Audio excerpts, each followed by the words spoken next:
அனைவருக்கும் வணக்கம். இன்றைய செய்தி நாளை வரலாறு என்ற தலைப்பில் தினந்தோறும் முரசொலி நாளிதழ் வர செய்தியை என்னுடைய யூடியூப் சேனல்ல உங்ககிட்ட ஷேர் பண்ணிட்டு வரேன். அதன் தொடர்ச்சியாக இன்னைக்கு 2 செப்டம்பர் 2020 புதன்கிழமை முரசொலி நாளிதழ் என்ன செய்தி வந்திருக்குன்னு இப்ப நம்ம பார்க்கலாம். இந்திய திருநாட்டை காத்திடுவோம். மாவீரர் புலித்தேவரின் விடுதலை உணர்வையும் தியாகத்தையும் துணிவையும் என்னாலும் போற்றிடுவோம் என 305வது பிறந்தநாளையொட்டி தலைவர் மு.க. ஸ்டாலின் அவர்கள் வாழ்த்து செய்தி தெரிவிச்சிருக்காங்க. நகரங்களை நோக்கி வரும் அப்பாவி மக்களுக்கு அபராதம் போடும் விதமாக சுங்க கட்டண கொள்ளையை செய்யாது தலைவர் மு.க. ஸ்டாலின் அறிக்கை வெளியிட்டிருக்காரு. அதாவது லாக்டவுன் முடிஞ்சு எல்லாரும் கிராமத்துல இருந்து நகரத்துக்கு வந்துட்டு இருக்கும்போது சுங்க கட்டணத்தை 5 ரூபாயிலிருந்து 10 ரூபாய் வரைக்கும் உயர்த்திருக்காங்க. அது எதுக்கு அப்படின்னு சொல்லிட்டு தலைவர் மு.க. ஸ்டாலின் அவர்கள் தன்னுடைய கண்டனத்தை தெரிவிச்சிருக்காரு. காணொலி காட்சியின் வாயிலாக திமுக பொதுக்குழு கூட்டம் கழக தலைவர் மு.க. ஸ்டாலின் அறிவிப்பு. அதாவது காணொலி காட்சியின் வாயிலாக திமுக பொதுக்குழு கூட்டம் வருகின்ற 9 செப்டம்பர் 2020 புதன்கிழமை காலை 10 மணிக்கு நடைபெறுவதாக முரசொலி முதல் பக்கத்துல செய்தி வந்திருக்கு. முரசொலி 2ஆம் பக்கத்துல பாஜக அரசின் நிதி வஞ்சனை என்ற தலைப்புல ஒரு தலையங்கம் வெளிவந்திருக்கு. பச்சையப்பன் அறக்கட்டளை கல்லூரியில் முறைகேடு, லஞ்ச ஒழிப்புத்துறை தீவிர விசாரணை நடத்த வேண்டும் என கழக பொருளாளர் துரைமுருகன் அவர்கள் வலியுறுத்தியிருக்காங்க.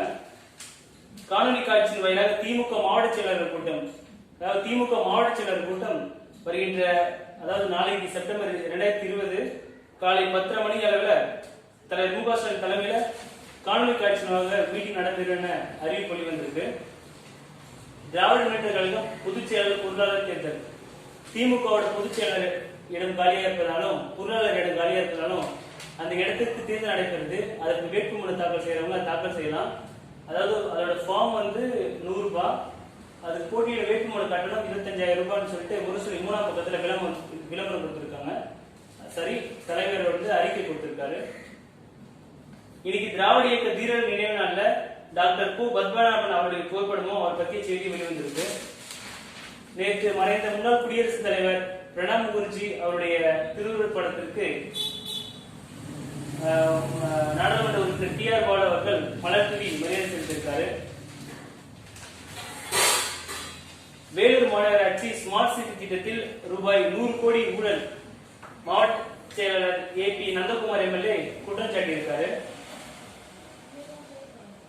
நேற்று திருவொற்றியூர் கிழக்கு பகுதிக்குட்பட்ட சாத்தான்காட்டில் அமைந்துள்ள ஏரியை சுற்றி நடைபாதை மற்றும் பூங்கா அமைக்கும் பணிகளை வடசென்னை நாடாளுமன்ற உறுப்பினர் கலாநிதி வீரசாமி அவர்களும் வடசென்னை மாவட்ட செயலாளர் மாதவன் எஸ். சுதர்சனம் அவர்களும் பார்வையிட்டிருக்காங்க.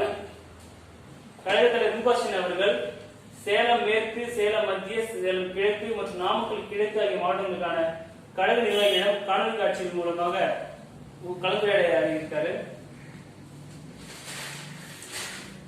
சமூக நீதி போராளி அனிதா நினைவு போற்றும் தலைவர் மு.க. ஸ்டாலின் அவர்கள் முகநூலில் பதிவிட்டிருக்காரு. நீட் ஜேஇ தேர்வுகள் கொரோனா பொருளாதார அழுத்தங்களால் மதிப்பிழக்கும் மோடி உரை. அதாவது பாஜக யூடியூப்ல பக்கத்தில் லட்சக்கணக்கான டிஸ்லைக் வரதாக மோடியோட உரை நடக்கும் போது லட்சக்கணக்கான டிஸ்லைக் வருதுன்னு சொல்லிட்டு ஒரு ஆய்வு அறிக்கை வெளியிட்டது. இன்னைக்கு தொடர்ந்து முரசொலி 21 நாளாக சில நினைவுகள் கட்டுரை வந்திருக்கு. இன்னையோட முரசொலி முடியுது. நாளைக்கு முரசொலி என்ன வருது நாளைக்கு பார்ப்போம். நன்றி, வணக்கம்.